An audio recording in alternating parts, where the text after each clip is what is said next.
कार्यक्रम में आप सभी का स्वागत है। मैं हूं अदिति शर्मा। कृषि दर्शन कार्यक्रम में हमेशा की तरह हम आपके लिए लेकर आए हैं हमारे तीनों सेगमेंट्स, विज्ञान और किसान, कृषि, स्टार्टअप और फार्मिंग इंडिया। क्या कुछ खास है इन तीनों सेगमेंट्स में, जानने के लिए आइए शुरुआत करते हैं आज के इस अंक की।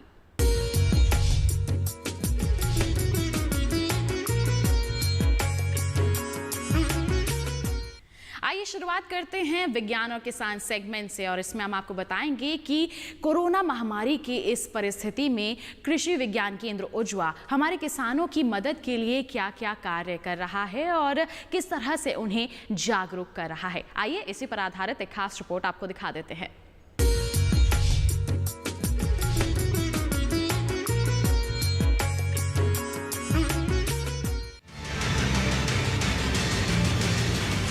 कृषि विज्ञान केंद्र उज्ज्वा जो दिल्ली के एकमात्र कृषि विज्ञान केंद्र है, और यहाँ पर बात करते हैं कृषि विज्ञान के विशेषज्ञों से कि आखिर यहाँ पर वो लोग किस तरह से खेती गृहस्थी के कार्यों को संपन्न करवा रहे हैं। और मेरे साथ इसी कड़ी में हैं डॉक्टर राकेश कुमार जी हैं। सर, आपका बहुत बहुत स्वागत है। आप जो अभी जो समय है उसको किस तरह से आप देख रहे हैं और कैसे कृषि विज्ञान केंद्र के माध्यम से कृषि कार्य को संपन्न करवा रहे हैं? कोविड-19 जो है देश का ही नहीं पूरे विश्व में परेशानी का एक विषय है, जो कि बहुत ही नुकसानदायक होते जा रहा है, जिसमें जैसा कि हमारे माननीय प्रधानमंत्री जी के अनुसार से जो कि सोशल डिस्टेंसिंग की बात करते हैं, तो जो भी हमारे कार्य हैं कम से कम 2 गज की दूरी पे रखते हुए और अपने मुंह को ढककर और काम करने से के पश्चात उसको अच्छी तरह से साबुन से धोने के बाद और सैनिटाइज़र का इस्तेमाल करके अपने को सुरक्षित रखना भी है। इसको ध्यान में रखते हुए, क्योंकि ये गर्मी का मौसम है और गर्मी के मौसम में जो भी जायद की फसलें हैं, खासकर टमाटर, बैगन, मिर्च, इसके अलावा जितने भी बेल वाली सब्जियां हैं इनको लगाते हैं। और इसके अलावा भिंडी की, जो कि भिंडी है, लोबिया, चौलाई इत्यादि की हम इस समय खेती कर रहे हैं। जैसा कि यहाँ पे आप देख रहे होंगे कि बेल वाली सब्जी घिया का खेती किया गया है, और जिसमें हमारे जो भी मजदूर हैं सोशल डिस्टेंसिंग को ध्यान में रखते हुए कार्य कर रहे हैं। तो इस समय जो किसान भाइयों को मैं चैनल के माध्यम से आप अवगत कराना चाहता हूँ कि जो भी बागवानी की फसलें हैं, खासकर जो सब्जियाँ हैं, इसमें जो सब्जी लगाए हुए हैं इसमें आपने कुछ चीज़ों को ध्यान में रखना है कि जैसे सिंचाई है, सिंचाई को हमने नियमित अंतराल पे करते रहना चाहिए। खासकर बेल वाली सब्जी में हमें सिंचाई इसलिए अवश्य करना होता है कि अगर हम सिंचाई समय से नहीं करते और नमी नहीं बना कर रखते हैं तो परागण की क्रिया भी प्रभावित होती है। साथ ही साथ कुछ जो फल मक्खी जो हमारे कीट होते हैं उसके नियंत्रण के लिए आप जैविक तरीके से या रासायनिक तरीके से नियंत्रण करते रहना बहुत ज़रूरी है। साथ ही साथ आपके जो भी हमारे फल है जो तैयार हो चुके हैं उसकी तुड़ाई जो है आप कृपया सुबह और शाम के समय करें। और जैसा कि मैंने बताया कि आपने सोशल डिस्टेंसिंग का इसमें मेंटेन करना बहुत ज़रूरी है। साथ ही साथ भिंडी की भी तुड़ाई चल रही है, और टमाटर, बैगन, मिर्च, ये सारी जो भी फसल की आप हार्वेस्टिंग कर रहे हैं इसकी शाम या सुबह की तुड़ाई करके, और जहाँ पे भी निश्चित की गई है मंडियाँ जहाँ पे निश्चित की गई है, जहाँ पे भीड़ भाड़ नहीं होती है, वहाँ पे भी सोशल डिस्टेंसिंग मेंटेन करके आप अपने उत्पाद को बेच सकते हैं। इसके अलावा जो भी हमारे कीट पतंग हैं या बीमारी है, इसको हम लोग किसानों को या अपने फार्म पे डायग्नोस्टिक के माध्यम से और उनको वीडियो कॉलिंग के माध्यम से भी हम ये किसानों को बताते हैं कि अपनी जो भी फसल में समस्या है आप क्लोज वेब में लेके अपने मोबाइल से हमारे यहाँ पे आप उसको बताएं, और इसका निराकरण भी हम उनको व्हाट्सएप के माध्यम से, मैसेज के माध्यम से हम उसको बताते हैं। साथ ही साथ हम समय समय पे कृषि विज्ञान केंद्र जो है विभिन्न जो भी हमारा माध्यम है, पेपर के माध्यम से, मैसेज के माध्यम से, हम एम किसान के भी माध्यम से, केवीके का पोर्टल है जिस पे भी जो रेगुलर समस्याएं हैं इसको ध्यान में रखते हुए हम उनको अवगत कराते रहते हैं। राकेश जी, जैसा कि आपने बताया कि जायद वाली फसलें हैं अभी उसकी खेती हो रही है, आपसे जानना चाहते हैं कि जायद कीजिए कौन कौन से फसलें हैं और उसमें क्या अभी सिंचाई कार्य जैसे आपने बताया, इसके अलावा और कौन कौन से किसान भाइयों को ध्यान रखने की आवश्यकता है? अभी जो मुख्य रूप से है जितनी भी हमारी बेल वाली सब्जियां हैं जो कि गर्मी के मौसम में लगाई जाती है, जैसे घिया, तोरी, करेला, खीरा, पेठा, चप्पन कद्दू, ये सारी चीज़ों को हम इस टाइम करते हैं। इसके अलावा हमारा जो टमाटर, बैगन, मिर्च की भी खेती इस समय की जाती है और भिंडी की। इसके अलावा हमारी पत्तेदार सब्जियों में हम चौलाई और धनिया की भी खेती करते हैं।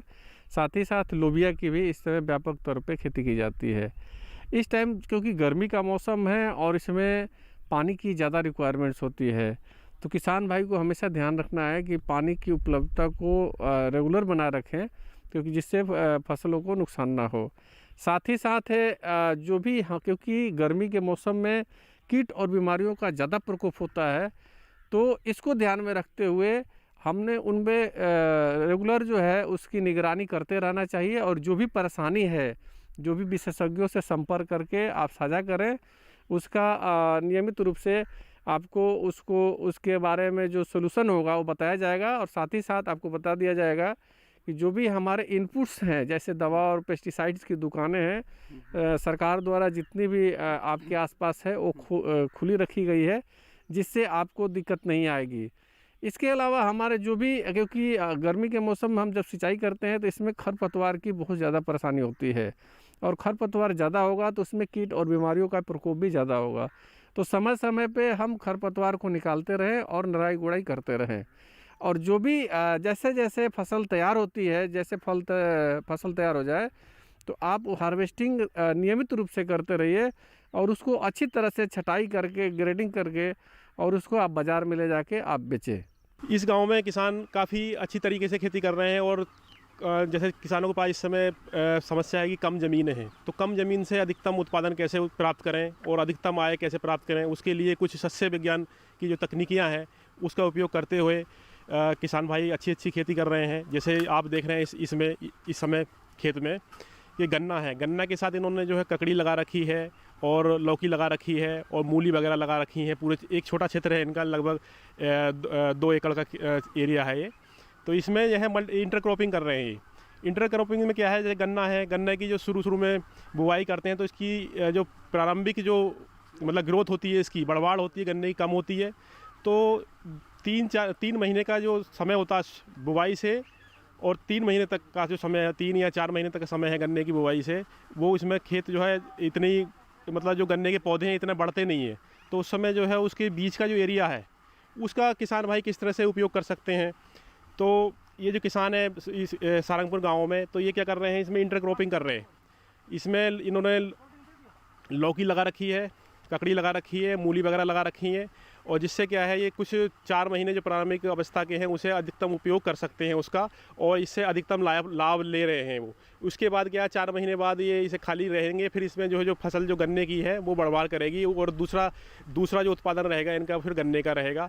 इस प्रकार से खेती करने से जो किसानों को काफ़ी लाभ है। और ये किसान जो है ये सारंगपुर के जो हैं इस तरह की जो काफ़ी खेती करने के बाद जो है अपने मार्केटिंग जो पास में है उसमें बेच रहे हैं।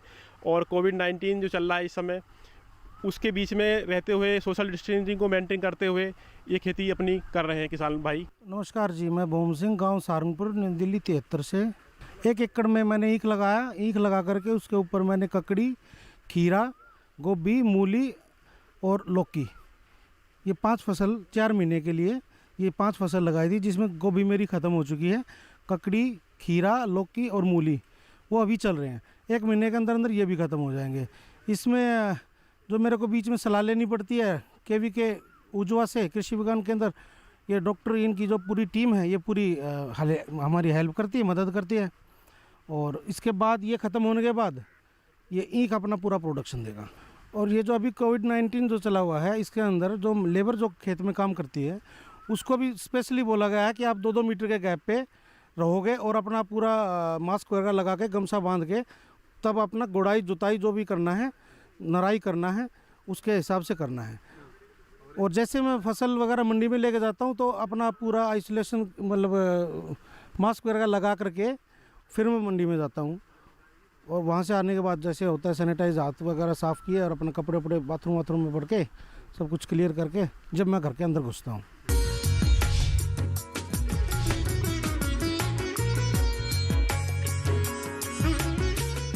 तो जाना आपने कृषि विज्ञान केंद्र उज्ज्वल